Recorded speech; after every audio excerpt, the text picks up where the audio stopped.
Segundo a pesquisa Cultura nas Capitais, realizada recentemente, o estilo musical favorito dos brasileiros é o sertanejo, com índice de 34%. Porém, o colunista Aleio Seff apontou que o índice somado dos ouvintes de samba e pagode alcançaria 29% do público entrevistado. Dessa forma, ponderou que uma análise apressada desses dados poderia passar uma falsa impressão sobre o gosto musical dos brasileiros.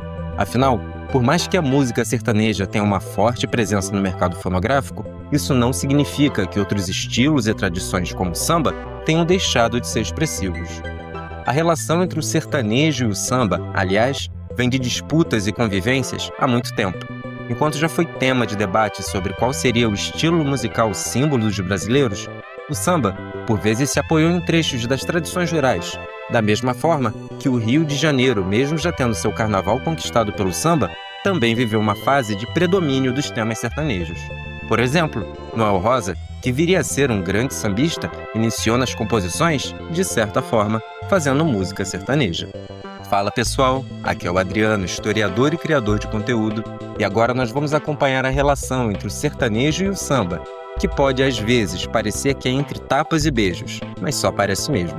Partiu vinheta. Em 2018, durante uma entrevista no programa Altas Horas, César Menotti fez um comentário sobre pedidos do público para que cantasse samba. A resposta do cantor perambulou entre um comentário infeliz e uma brincadeira de gosto questionável. Na minha opinião, samba é música de bandido. Vamos cantar mais um vagão aí. O que valeu uma resposta de Leci Brandão. Quero dizer pro senhor César Menotti, que eu, aliás, não conheço o trabalho dele, não tenho CD, não acompanho, que samba não é música de bandido, não. Bandido, pra mim, é quem compra a mídia pra gente ter que ouvir um monte de música, entendeu? Que não leva o país a ter nenhuma reflexão, nenhuma consciência. E uma retratação do próprio César Menotti. A questão parece superada ainda mais quando percebemos que essa dupla sertaneja, mais recentemente, cantou um pagode muito conhecido. Eu me apaixonei pela pessoa errada, ninguém sabe o quanto que eu estou sofrendo. Embora esse tipo de situação possa expressar uma rivalidade ou oposição de estilos, seja no mercado musical, seja no campo das tradições da música brasileira, o caminho percorrido por esses gêneros musicais, por muitas vezes, esteve entrelaçado. Até porque, a exemplo do sertanejo, o samba também foi composto por diversas tradições musicais vindas do interior. Na década de 20, enquanto a indústria fonográfica se consolidava no Brasil, entre os muitos estilos nacionais e populares que disputavam com os gêneros estrangeiros, o samba e o sertanejo conviveram nos repertórios de artistas como Patrício Teixeira e Eduardo das Neves. Inclusive, foi nessa época que houve uma fase de valorização da música sertaneja por todo o país, até mesmo no Rio de Janeiro, demonstrando assim o encontro de influências entre a música popular rural e a música popular urbana. E mesmo antes dessas tradições se encontrarem no mercado fonográfico, elas se encontraram no Carnaval Carioca, desde o início do século XX, quando diversos elementos de festividades do interior, especialmente da Bahia, foram trazidos às ruas na folia do Rio de Janeiro, conforme apontou o musicólogo e historiador José Ramos Tinhorão, sobre as origens desses antigos carnavais, organizados em desfiles de ranchos, ao som do canto das pastoras, expressões que, por si só, já refletem as práticas culturais das áreas rurais, que desaguaram no Rio de Janeiro. Um artista que se tornou importante nesse processo de consolidação dos temas sertanejos na cidade carioca foi Catulo da Paixão Cearense, autor da tão icônica do cancioneiro nacional Luar do Sertão, que ao longo da história foi interpretada por inúmeros artistas, especialmente sertanejos. Esse luar cada cidade tão escuro. Não tenha aquela saudade, sou luar do meu sertão. Inclusive, paira sobre essa música algo entre a curiosidade e a polêmica, pois foi muito apontado o fato dessa melodia ter semelhanças com a composição de João Pernambuco, Meu Engenho é de Humaitá, que por sua vez pertence ao gênero musical coco, proveniente das tradições musicais rurais do norte e do nordeste do Brasil. É importante mencionar o fato de que Catulo e Patrício Teixeira também foram figuras muito importantes para a ressignificação do violão na sociedade brasileira, já que por muito tempo a mera posse de um violão era vista como sinônimo de vadiagem. Inclusive, Catulo inspirou o personagem de Lima Barreto no livro O Triste Fim de Policarpo Quaresma. Era o músico e professor Ricardo Coração dos Outros, com quem Policarpo decidiu aprender música, o que causou burburinho na vizinhança e na família do protagonista. O violão nem sempre teve o status de símbolo da música brasileira. Por ser um instrumento mais acessível às camadas populares, já foi associado a todo tipo de preconceito, portanto. Presta atenção, Major. É assim. Um homem tão sério metido nessas malandragens. O cantor e memorialista Almirante contou que na segunda metade da década de 20, uma iniciativa do jornal Correio da Manhã criou a seção publicada aos domingos, O Que é Nosso, onde citava aqueles que cultivavam na cidade carioca os números sertanejos acompanhados ao violão. Em pouco tempo, se espalharam pelas casas de espetáculos e gravações os conjuntos regionais.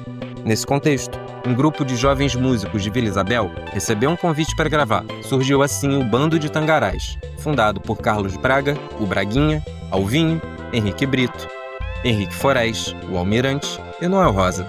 O grupo de música regional tinha a ideia original de que todos os integrantes usassem nomes de pássaros. A ideia partiu de Braguinha, que escolheu o pseudônimo João de Barro para esconder de sua família de bacanas sua carreira na música popular, o que seria mal visto por seus parentes. Mas nenhum outro integrante do grupo adotou a ideia. Conforme contou Almirante, a essa altura, Noel estava voltado para o sucesso das canções sertanejas daquele momento. A primeira composição de Noel foi uma embolada.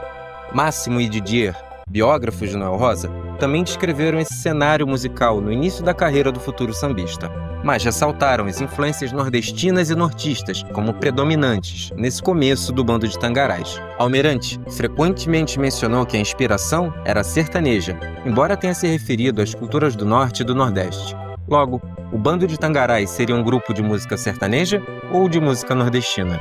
Meu tangará, meu curió, meu terra e o meu canário da terra que é danado pra cantar.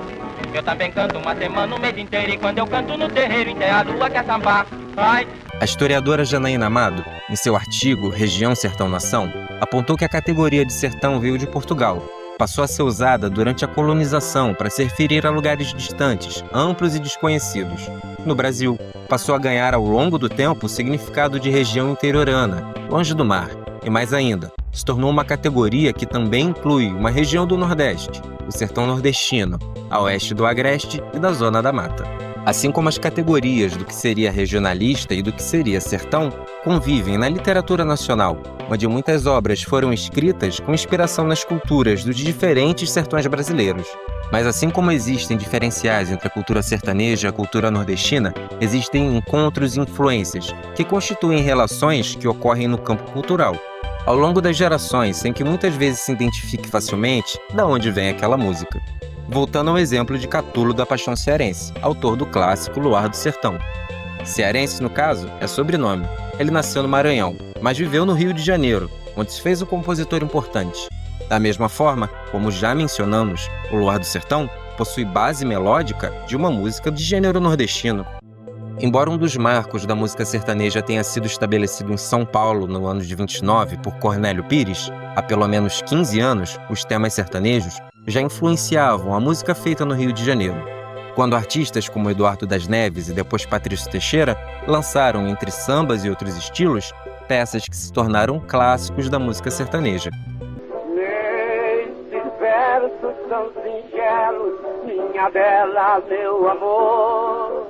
E mesmo compositores consagrados no carnaval carioca como o Senhor, Eduardo Souto, Freire Júnior e Noel Rosa também foram inspirados por esse contexto. O mercado fonográfico do Rio de Janeiro, ao longo dos anos 30, viu a ascensão dos sambas do Estácio, berço das escolas de samba, estabelecer o início de um novo reinado na música popular. E Catulo ainda diria que sua produção musical acabaria esquecida, a não ser por uma exceção. Mas com o império dos sambas e das marchinhas, tudo isso já morreu. De todo esse florilégio lírico, só não morrerá o Luar do Sertão. Sua segunda previsão nessa frase se revelou correta ao longo do tempo. Mas como demonstramos aqui, diferente das perspectivas de disputas entre estilos, a música popular foi constituída muito mais por influências e inspirações do que por divisões.